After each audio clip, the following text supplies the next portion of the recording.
Thank you very much. Joey and Ted, that was awesome, first of all. Great job. To President Cropper, and to Captain Bolton, and to Rear Admiral DeQuattro, to the trustees of the CSU system, to the wonderful alumni, and to one of the greatest faculty in all of the world. You see, California Maritime, they attract the greatest faculty members anywhere. To the parents, the grandparents, and the aunts and the uncles, the cousins and the brothers and sisters, but most of all, to the graduating class of 2017.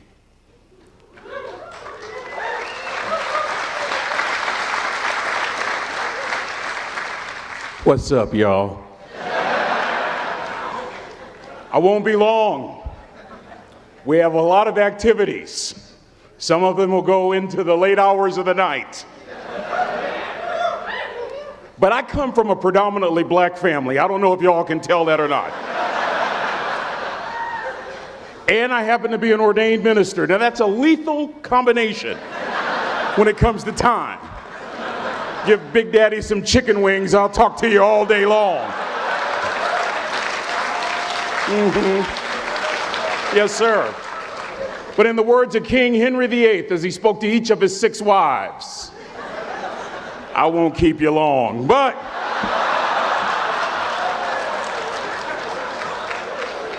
I will be very brief and on point. I promise you that. Cadets, y'all are graduating from one of the greatest institutions in the world. There is no education like a maritime education. And for all of you in the audience, the curricula is rigorous, tough, demanding, compelling, forcing you to be your best and to give your best. The sacrifice, young people, that you went through, most of us will never, ever know. But here's my message. To whom much is given, much is required. You have been blessed, invested in by this great faculty. You won't ever receive the kind of knowledge that you've received during your time here. But I wish that you would couple that knowledge with something else. Wisdom. Wisdom from a mother. Wisdom from a father, a grandmother, a grandfather, an uncle, an aunt, a friend, a favorite professor. Wisdom from somewhere. That combination will keep you centered regardless of the turbulence of the sea. That combination will keep you well grounded regardless of the ups and downs of life. That combination will cause you to make an impact, to grow your influence. It was John Maxwell who said leadership is influence, nothing more, nothing less. Your ability to influence people within the sphere of your periphery will determine the impact that you make. Well, Cal Maritime graduates make an impact. They make an impact all over the world, making an impact. It's not about making a nice impression. It's about making an impact. It's about doing your best. I learned how to make an impact from the wisest person I ever met in my life, a 3rd grade dropout. Wisest and dropout in the same sentence is rather oxymoronic, like jumbo shrimp.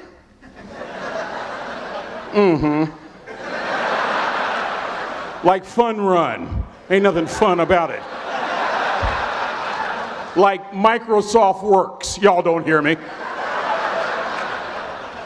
I used to say like country music, but I've lived in Texas so long, I love country music now. In fact, I hunt, I fish, I have cowboy boots and cowboy. Y'all, I'm a black neck redneck. Do you hear what I'm saying to you?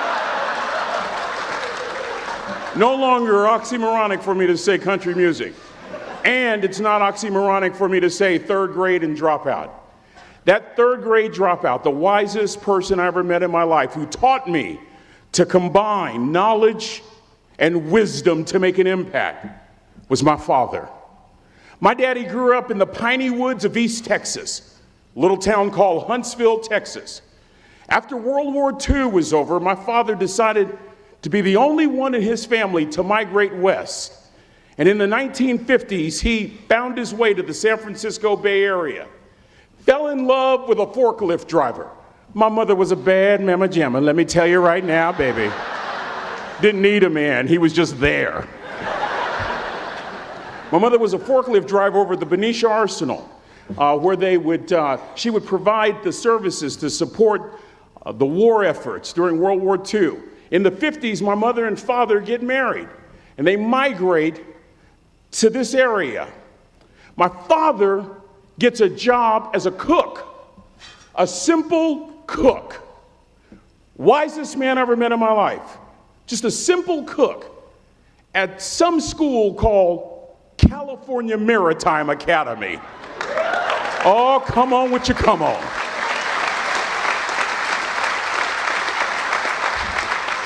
You have no idea how thrilled I am to be here. This is so emotional. This may be my favorite speech of all time because y'all are my family. I can't wait to take a picture with you. I grew up on this campus. I was born and reared here, lived at 1141 Louisiana Street, Vallejo, California, 94590. My daddy used to work in something called the galley, the mess hall. Now it's the dining center. And it's a nice one. My father, wisest man I ever met in my life, left school in the 3rd grade to help out on the family farm, but just because he left school doesn't mean his education stopped. Mark Twain once said, "I've never allowed my schooling to get in the way of my education." My father taught himself how to read, taught himself how to write, decided in the midst of Jim Crowism, as America was breathing the last gasp of the Civil War, my father decided he was going to stand and be a man. Not a black man, not a brown man, not a white man, but a man. He literally challenged himself to be the best that he could all the days of his life. I want to share something with you. The wisest man I ever met in my life never made it past the 3rd grade, impacted tremendously me and my brother. Growing up right here in Vallejo, this was our family. This academy was our backyard. Going on that training ship and getting lost, sneaking into the pool, going to all the different places for nearly 30 years. This was home.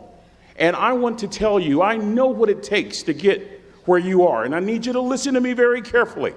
I have 4 degrees. My brother is a judge. We're not the smartest ones in our family. It's a 3rd grade dropout daddy. A 3rd grade dropout daddy who was quoting Michelangelo when he was a cook at Cal Maritime, saying to us, "Boys, I won't have a problem if you aim high and miss, but I'm going to have a real issue if you aim low and hit."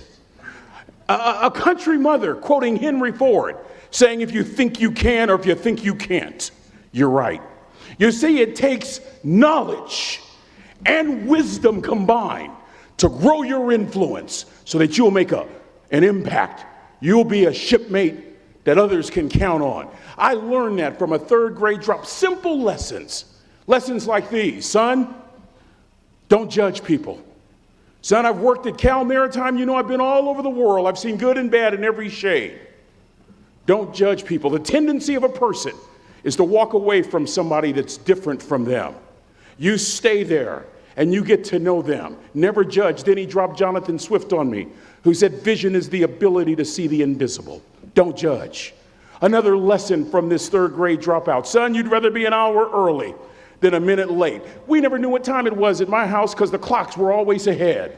We were on Cal Maritime. Come on, somebody. Watch this. My father had the breakfast and lunch shift here at the academy. He had to be at work at 5 o'clock. We lived on Louisiana Street, 15 minutes away. My mother said for nearly 30 years, my father left the house at 3:45 in the morning. One day she asked him, "Why, Daddy?" He said, "Maybe one of my boys will catch me in the act of excellence." I want to share 2 things with you. Aristotle said, "You are what you repeatedly do." Therefore, excellence ought to be a habit, not an act. Don't ever forget that. The other thing I want to share with you is Harvard Business Review, September 2004. The article is titled "Deep Smarts." Here's the thesis. Lecturing, what our universities are based upon, is the worst kind of teaching method, usually. present company excluded.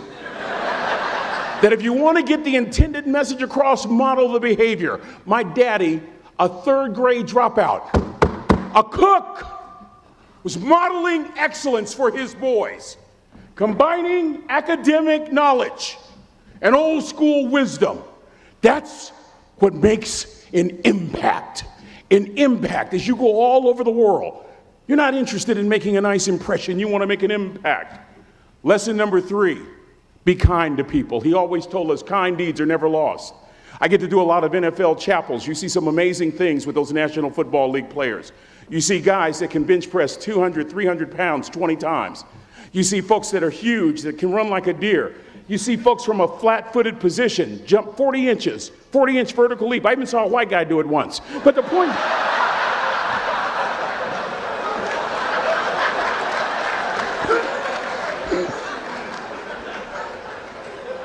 You know what stops me in my tracks? When I see one of those rich folks show kindness. It literally stops the world. George Washington Carver said, when common people do common things in uncommon ways, they command the attention of the world. I just described your grandmother. I know you're tough. I know you're seaworthy, but always remember to be kind. Always. Don't ever forget that. Never embarrass mama. Yeah. If mama ain't happy, ain't nobody happy. If daddy ain't happy, don't nobody care. But you know, I'm trying to tell you. Next lesson. Lesson from a cook over there in the galley. Son, make sure your servant's towel is bigger than your ego. I want to remind you, cadets, of something as you graduate. Ego is the anesthesia that deadens the pain of stupidity. Y'all might have a relative in mind you want to send that to. Let me say it again. Ego is the anesthesia that deadens the pain of stupidity. Pride is the burden of a foolish person. You'll never be a great shipmate. You'll never be a great executive. You'll never be a great teammate if it's all about you. You'll never be a great supervisor or council person if it's all about you. You'll never be a great staff member if it's all about you. Rather, make sure that servant's towel is always big. On President Cropper's bookshelf, in his bookshelf, he has every book from Plato's Republic to Lessons in Leadership by Coach Wooden. John Wooden coached basketball at UCLA for a living, but his calling was to impact people. And with all those national championships, guess what he was found doing in the middle of the week? Going into the cupboard, grabbing a broom, and sweeping his own gym floor. You want to make an impact? Find your broom. Every day of your life, you find your broom. You grow your influence that way. That way you're attracting people so that you can impact them. Final lesson. Son, if you're going to do a job, do it right. I don't have to tell you all that, Cal Maritime, and I know grammatically that's not correct. It ought to be do it well, but I like that old school ghetto kind of do it the right way. I'm thinking about a little boy in Los Angeles. All he wants to do is play Little League baseball. His mother can't even afford to buy him a glove. And he eventually plays Little League, and he's really good. And he's so good he gets a scholarship to Cal Poly San Luis Obispo. And he's so good he gets drafted by the San Diego Padres. And he's so good he helps the St. Louis Cardinals win a World Series. And 12 years ago, when Ozzie Smith walked into the Hall of Fame, he said during his induction speech, and in part I quote word for word, he said, I've always been told how average I can be. Always been criticized about being average. But I want to tell you something. I stand here before you, before all of these people, not listening to those words, but telling myself every single day to shoot for the stars, to be the best that I can be. Good enough isn't good enough if it can be better. And better isn't good enough if it can be best. That's the California Maritime way. Good enough isn't good enough if it can be better. Better isn't good enough if it can be best. Let me close with a very personal story that I think will bring all this into focus. Wisdom will come to you in the unlikeliest of sources, a lot of times through failure. When you hit rock bottom, remember this. While you're struggling, rock bottom can also be a great foundation on which to build. and on which to grow. I'm not worried that you'll be successful. I'm worried that you won't fail from time to time. The person that gets up off the canvas and keeps growing, that's the person that will continue to grow their influence. Back in the 70s, to help me make this point, let me introduce you to someone. I met the finest woman I'd ever met in my life. Back in my day, we'd have called her a brick house. I was going to that great academic institution in the north, Chico State. Y'all don't know what I'm talking about. Probably studying really hard. Let me just put it to you like this. I haven't always been a preacher, if you understand what I'm saying. This woman was the finest woman I'd ever seen in my life. There's just one little problem. Back then, ladies didn't like big old linemen. The Blind Side hadn't come out yet. They like quarterbacks and running backs. Any former quarterbacks or running backs here, raise your hands. Why, a couple of you? Punks. Anyway, so we're at this dance, and I find out her name is Trina Williams from Lompoc, California, and we're all dancing, and we're just excited. And I decide in the middle of dancing with her that I would ask her for her phone number. Trina was the first one. Trina was the only woman in college who gave me her real telephone number. The next day, we walked to Baskin & Robbins ice cream parlor. My friends couldn't believe it. This has been 40 years ago, and my friends still can't believe it. We go on a second date, and a third date, and a fourth date. We drive from Chico to Vallejo so that she could meet my parents. My father meets her. My daddy, my hero, he meets her, pulls me to the side and says, "Is she psycho?" But anyway, we go together for a year, 2 years, 3 years, 4 years. By now, Trina's a senior in college. I'm still a freshman, but I'm working some things out. I'm so glad I graduated in 4 terms. Nixon, Ford, Carter, Reagan. So now it's time to propose. So I talk to her girlfriends, and it's California. It's in the 70s, so it has to be outside. Have to have a candle, and you have to have, some chocolate. And listen, I'm from the hood. I had a bottle of Boone's Farm wine. That's what I had. She said yes. That was the key. I married the most beautiful woman I'd ever seen in my life. Y'all ever been to a wedding, and even before the wedding starts, you hear this? How in the world? And it was coming from my side of the family.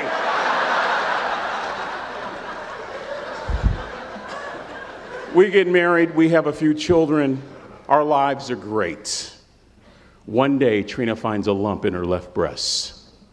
Breast cancer. 6 years after that diagnosis, me and my 2 little boys walked up to Mommy's casket. And for 2 years, my heart didn't beat. If it wasn't for my faith in God, I wouldn't be standing here today.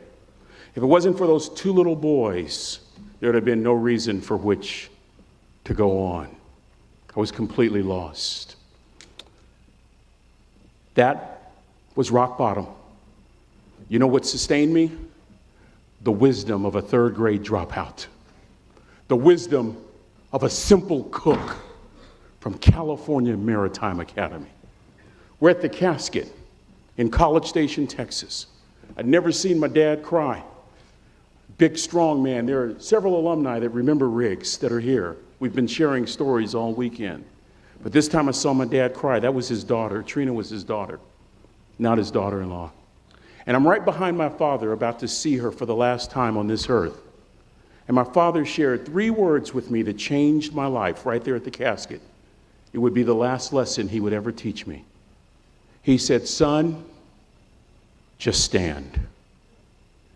President Cropper, Captain Bolton, Rear Admiral DeQuatro, I don't think there's anything more profound that I can share with these cadets than these words. You keep standing. You keep standing, no matter how rough the sea, you keep standing. And I'm not talking about just water.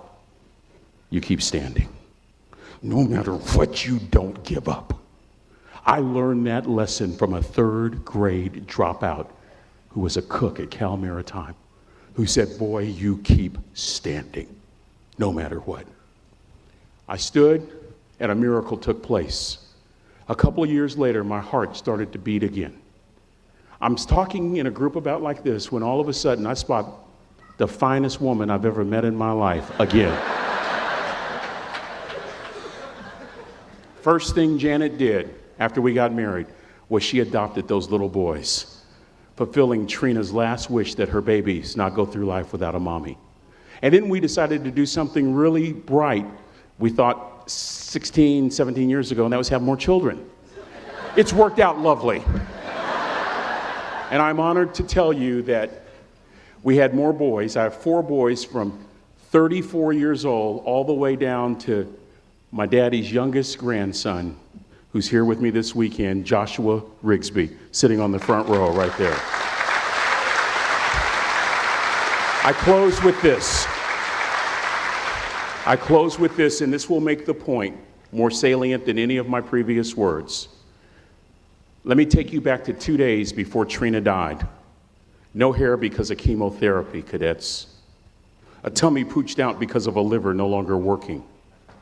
She weighed about 75 pounds. I'm in the kitchen so I can keep an eye on her in the family room. She's surrounded by pillows.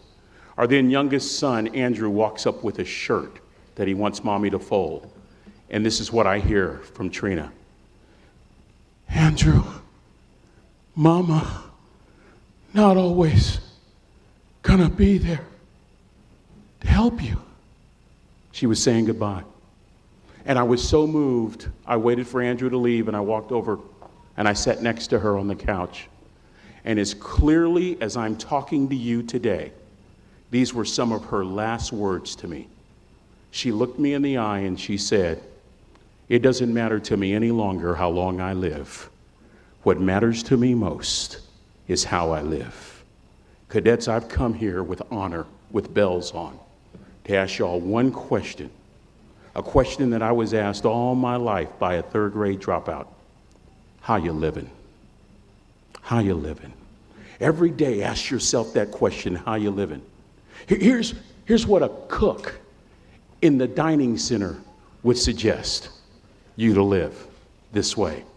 That you would not judge, that you would show up early, that you'd be kind, that you'd make sure that that servant's towel is huge and used, that if you're going to do something, you do it the right way.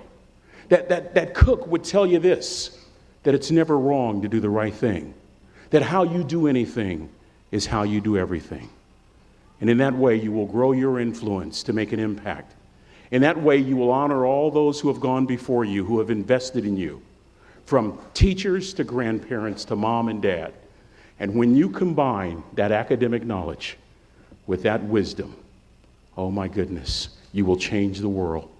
So to the class of 2017, it is with great honor that I say all your life, look in those unlikeliest places for wisdom. Enhance your life every day by seeking that wisdom and asking yourself every night, how am I living? May God richly bless y'all. Thank you for having me here.